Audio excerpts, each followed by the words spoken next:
রুশি আপা, আপনি বলছিলেন আমেনাকে নিয়ে আপনার এই পথটা চলতে অনেক কষ্ট হচ্ছে। কি কি কষ্ট হচ্ছে আসলে আপনার, এটা জানতে চাচ্ছি। কষ্ট, একটাই কষ্ট, মেয়ে পেশাব ফিরে পানি নিতে পারে না, পায়খানা ফিরে পানি নিতে পারে না, দুটো খাবার খালি হাত ধুতে পারে না, হাত দিয়ে উঠায়। মানে ওদের থেকে আমাদের কষ্ট মনে হয় বেশি, ওদের চলাচল। আমার পায়খানা নেই, আমার কল নেই, ছেলেদের একটা পায়খানা আছে, কাঁচা গেলি জাতি জাতি বাথরুম করে দেয়, পরের কাজ করতে হয়, করে বিশাল কষ্ট হয় মেয়েরা বাড়িতে। আপনি কি কাজ করেন? আমি ওই বাইরে বাড়ি একজনের বাসা আছে, তাদের কাছে থালবাটি দিয়ে দিলাম, হয়তো হয়তো আগে দিলাম, একটু তরি তরকারি কুটে দিলাম, তারা দেয়, হয়তো ছেলেরাও কিছু দেয়, বিটার বউরা, তাই হয়তো একসাথে গুলেমালে চালায়। আমাদের তো আর অন্য সাহায্যের মানুষ নেই, কোন যে পাশের থেকে সাহায্য করবে সে মানুষ নেই। আর আমি কাজ করি যে আমাদের কোনো দাম দেয় নাই, ওই দুটো ভাত থাকে তাই দেয়, যে এমনি চাল এসব দেয় না। ঠিক এই মুহূর্তে আমেনা কি ধরনের সুযোগ সুবিধা পাচ্ছে? আমি না এই সাথে কোনো সাহায্য পাচ্ছে না, শুধু ওই যে টাকা দেয় কাটে, ওই টাকাগুলোই পাই, তাছাড়া কোনো সাহায্য পাইনি আমরা। রাষ্ট্রীয়ভাবে মাসিক যে ভাতাটা দেওয়া হয় সেই ভাতাটাই ওই পাচ্ছে সে। ভাতাটাই পাই, তাছাড়া আমরা বাড়িতে আচ্ছা। কিছু পাইনি। ওষুধ নেই, 15 দিনের ওষুধ, ওখানে 2500 টাকা চলে যায়, ওখানে আর 15 দিন বাকি থাকে।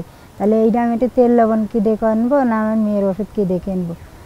দর্শক, আসলে রুশি আপা যেটা বলছিলেন যে প্রতি 3 মাসে 2550 টাকা করে যে মাসিক ভাতাটা পাচ্ছে এককালীন, সেখানে আসলে যেটা হচ্ছে যে ওই টাকাটা দিয়ে আমেনার ওষুধের খরচই চলে না।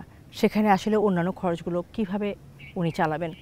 কিন্তু কবার ধরতে আছে, কবার দাঁড়াতে আছে, রাতে রাতে উঠে দৌড় মারি, ঘুম নেই, ঘরে তালা দিয়ে ছুটি হয়, একদম ঘুম নেই আমার মেয়ের সাথে। বিশাল কষ্ট করে রাত যায়। দিনে ঘুমায়?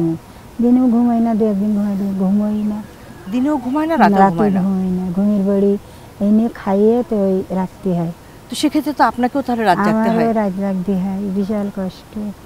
দর্শক, এতক্ষণ রুশি আপার কথা শুনছিলাম, এখন চলে যাচ্ছি সুফিয়া খাতুনের কাছে। সুফিয়া আপা, জি ম্যাম। আপনাদের 3 বোনের ঘরে কিন্তু জি ম্যাম। 3 জন বিশেষ চাহিদা সম্পন্ন সন্তান এবং 3টি কন্যা সন্তান। জি ম্যাম। এই বিষয়গুলো নিয়ে আপনারা কখনো ভেবেছেন, আপনারা চিকিৎসকের সাথে আলাপ করেছেন যে কেন আপনাদের 3 বোনের ঘরে এরকম 3 জন বিশেষ চাহিদা সম্পন্ন সন্তান আসলো?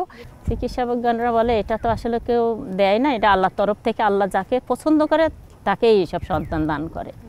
এটা এইসব সন্তান দান করলে তাদের পক্ষে জান্নাতে যাওয়ার একটা রাস্তা আছে, এভাবে আমাদেরকে সান্ত্বনা দেয়। নানাদের পরিবারে কিংবা দাদাদের পরিবারে কি এরকম কোনো বিশেষ চাহিদা সম্পন্ন? না ম্যাম, আমার কেউ ছিল? মামারা ছিল 4 ভাই, মেজে মামা ছিল একটু বুবা, আর আমার দাদারাও ছিল 4 ভাই।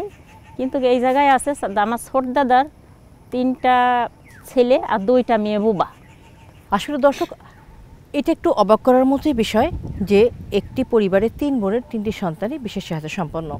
আসলে প্রতিবন্ধিতার পেছনের কারণটা কি এখনও সুস্পষ্টভাবে জানা যায়নি, কিন্তু বিজ্ঞানীরা বলে থাকেন এই প্রতিবন্ধিতার বিষয়টিও নাকি কোনো কোনো ক্ষেত্রে জেনেটিক কারণে বা বংশগত কারণে হয়ে থাকে।